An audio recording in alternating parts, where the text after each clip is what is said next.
Muy bien, vamos a hacer esto, el último ejercicio de esta tanda, de esta semana. Dice así, queremos encontrar el plano tangente a la superficie de nivel que está aquí. Esto de aquí es una ecuación de tres incógnitas, se puede ver como algo en R3, ¿cierto? Y queremos encontrar el plano tangente a esta superficie en el punto menos 1,1,0. Les voy a plantear tres maneras, aunque en realidad son dos, solamente que en una de las maneras tomo dos caminos, dos formas de hacerlo diferentes. Bien, entonces, ¿cómo lo hacemos?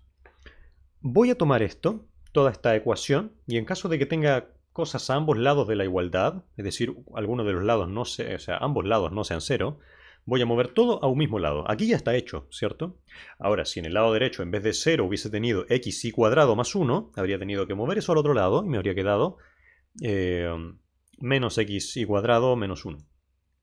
Y eso igual a 0. Entonces ya está. Entonces queremos una f de x y z igual a 0. Bien. Que sea equivalente a esta ecuación de aquí arriba. Y queremos que sea igual a 0. Bueno, eso ya está, ¿cierto?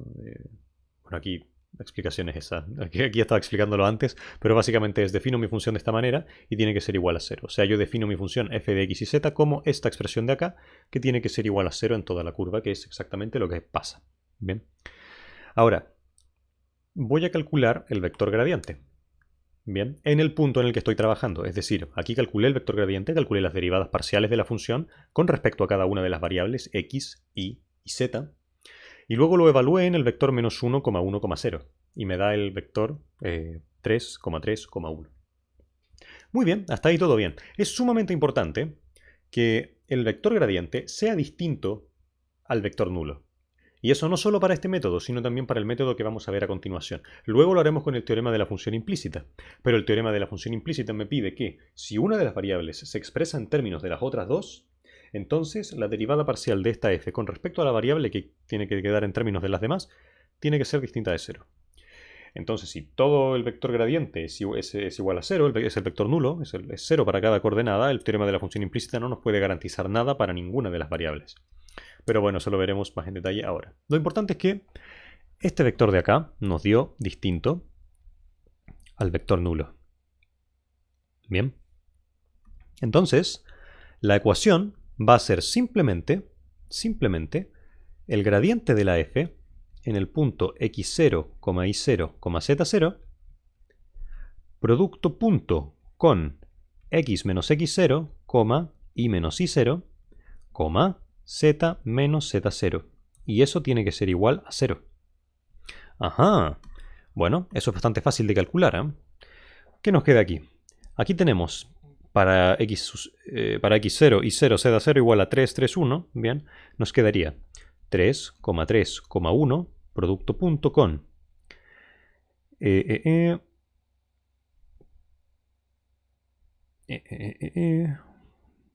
mentira, aquí es el x0 y 0z0. Ya, de acuerdo, les estoy mintiendo.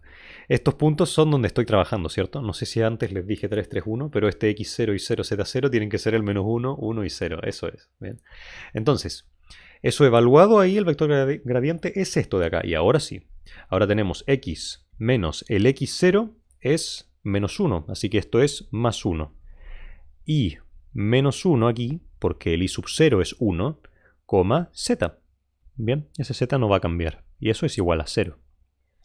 O sea, tenemos 3 por x más 1, eso es 3x más 3, más 3 por y menos 1, eso es 3y menos 3, más z igual a 0. O sea que nuestro plano, justo aquí se nos van a cancelar los términos constantes, es 3x más 3y más z igual a 0. Y eso es todo. Por supuesto, en dos variables, esto habría sido simplemente la recta gradiente de f en x sub 0 y 0, producto punto con x menos x0, y menos y0, y eso igual a 0. Entonces no hay mucho misterio ahí detrás. Ok, entonces, ¿qué vamos a hacer ahora? Vamos a partir desde un mismo punto, desde aquí, digamos, a esta función, que es una función de clase C1.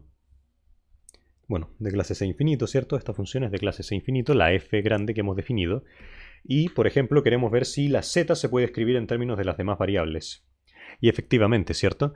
La derivada parcial de la f con respecto a la variable z es igual a 2xz más y cuadrado, que eso debería ser lo que calculamos aquí, 2xz más y cuadrado, y eso en el punto menos 1, 1, 0 nos daba 1, que era lo que habíamos calculado antes. También tenemos que calcular los otros vectores, pero como se dan cuenta, aquí estamos haciendo el mismo ejercicio que estábamos haciendo antes. Bien, esto en el menos 1, 1, 0 es 3, ¿sí? Y por último, la parcial f, parcial i, en menos 1, 1, 0, también es 3. Entonces, si pensamos en esto como una matriz, bien, cuyo determinante es simplemente 1, por el teorema de la función implícita nos está diciendo que la z se puede escribir en función de x e y en una vecindad del menos 1, del menos 1, 1, 0. Ok. ¿Y cuál es la aproximación? O sea, aquí estamos diciendo nuestro z es igual a una g de x, y. ¿Que está dada por qué cosa? Bueno, tenemos que calcular primero su jacobiano. Su jacobiano, que es, de acuerdo aquí, el jacobiano, voy a escribirlo aquí. El jacobiano de la g en xy, bien, es igual a lo de toda la vida, ¿cierto? Porque g es una función que va de R2 a R. Así que va a ser el gradiente de la g. Bien. ¿Y cuánto va a ser esto? Va a ser menos esta derivada parcial por el teorema de la función implícita. Menos 1 aquí por las otras dos derivadas parciales. Sí. Bien, y esto es una matriz 1 por 1, así que la inversa de ella es simplemente el inverso del número. O sea, tengo menos 1 partido por 1 por el vector 3, 3, aquí. O sea, esto es simplemente menos 3, menos 3. Perfecto. Y ahora simplemente pasamos a lo que ya sabemos hacer, ¿cierto? Que nuestra aproximación es z es igual a g de el punto, en este caso, menos 1, 1, más el jacobiano de la g en el punto menos 1, 1, por x más 1, que es donde estamos trabajando, y menos 1. Y esa es nuestra aproximación. O sea, z es igual a... Aquí, obviamente, si nuestro z se define en función de x e y, g de menos 1,1 tiene que ser 0, este 0 que está aquí, así que esto es 0, más el jacobiano, que es menos 3, menos 3, por x, bueno, producto punto aquí, x más 1 y menos 1. O sea, z es igual a menos 3x menos 3, menos 3y más 3. O sea, finalmente el mismo plano que teníamos antes, ¿cierto? Que era z, z más 3x más 3y igual a 0. Ah, ok. Muy bien. Ahora, no es necesario que nosotros calculemos el jacobiano de la g si no queremos usar el teorema de la función implícita. Hay que usarlo de cierta forma para decir que, ok, como este determinante es distinto de 0, entonces podemos hablar de que z se puede escribir como una función de g. Bien, pero eso no cambia que la aproximación de z va a ser z igual a z, bueno, por cierto, eso concluye el método 2. Ahora vamos a ver el método 2b, digamos, donde hablo un poco de esto. Entonces, nosotros sabemos que la aproximación afín del z va a estar dado por esto. Bien, aquí tenemos esta expresión. Esto ya lo deberíamos conocer hace un rato. Así. ¿Y cómo podemos encontrar estas derivadas parciales? Tenemos otro método que se parece un poco al teorema de la función. ¿Dónde dejé esto? Al teorema, a la derivación implícita, cuando lo hacíamos. Cuando antes teníamos en una variable, o en R2 más bien, teníamos la ecuación x cuadrado y cuadrado más coseno de x igual a 1, nosotros derivamos parcialmente y encontrábamos el de y de x.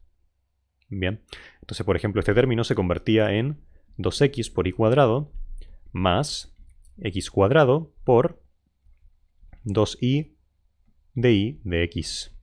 Y aquí le estoy sumando, estoy derivando aquí me quedaría menos seno de xy por la derivada de lo que está adentro. Bien, y aquí teníamos que multiplicar por teníamos que multiplicar por lo que estaba dentro, la derivada de esto con respecto a x. Bueno, esto será 1 por y más x por dy de x. Eso es. Y eso igual a 0. Y a partir de eso despejábamos el dy de x. Y ahí podíamos calcular cuánto valía el dy de x en un punto. Aquí podemos hacer algo similar. Bien. Entonces vamos a tomar la expresión de la ecuación que era x cubo más xz cuadrado más y cuadrado z más y cubo igual a 0. Y vamos a derivar parcialmente con respecto a x. Y la derivada con respecto a x de esto es, bueno, es la ecuación 3x cuadrado más 1 por 2z por la derivada parcial de z con respecto a x más y cuadrado por la derivada parcial de z con respecto a x. Y eso igual a 0. Bien, derivo con respecto a x, eso se mantiene así. Aquí tengo que...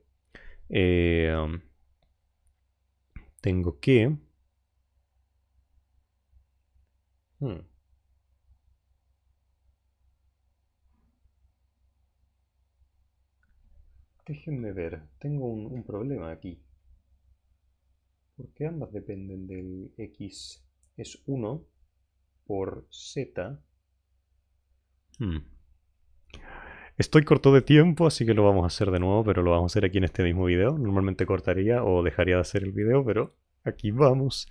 De acuerdo, estoy derivando con respecto a x. O sea, el 3x, el x cubo se convierte en 3x cuadrado.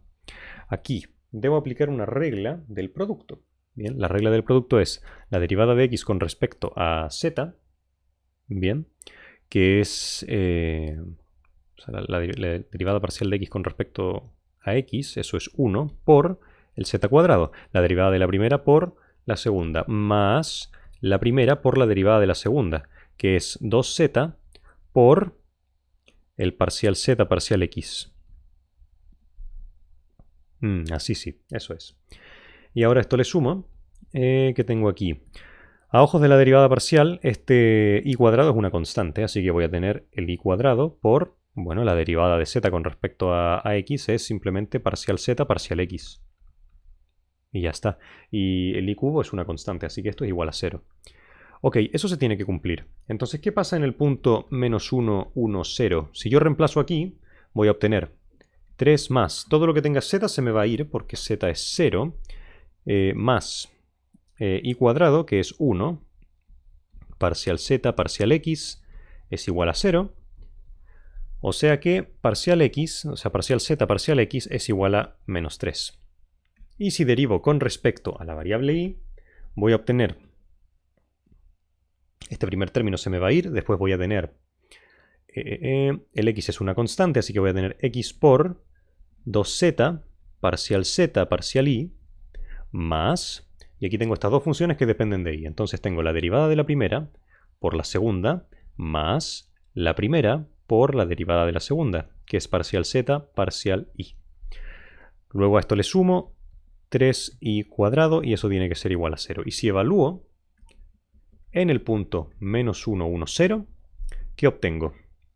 Esto se me va a ir, todo lo que tenga z se me va a ir, y voy a tener parcial z, parcial y, más 3 es igual a 0, y luego obtengo el parcial z, parcial y, igual a menos 3. Entonces, reemplazando aquí arriba, nuestro z habría sido el z en este punto, que ya dijimos que era 0, menos 3 por x, x más 1, menos 3 por y menos 1. Y eso nos llevaría al mismo plano, 3x más 3y más z igual a 0. Bien, con el teorema de la función implícita no siempre hay que pasar a esta ruta. A veces podemos, ya que sabemos que se puede escribir una o algunas de las variables en función de las demás, derivar parcialmente, de manera implícita, como lo hacíamos con la derivación implícita en una variable. A veces va a haber más de una ecuación, a veces vamos a tener esto y vamos a encontrar dos derivadas parciales en dos ecuaciones, y ahí tenemos que hacer un sistema de ecuaciones. Pero bueno, eso lo pueden practicar ustedes. Hay ejercicios resueltos por ahí. Yo sé que en el documento del profesor Héctor Palma, que le he hecho llegar a muchos de ustedes, pueden encontrar más ejemplos de estos, donde derivan implícitamente de forma parcial con respecto a las variables. Pero bueno, eso es todo por ahora. Que les vaya muy bien mañana.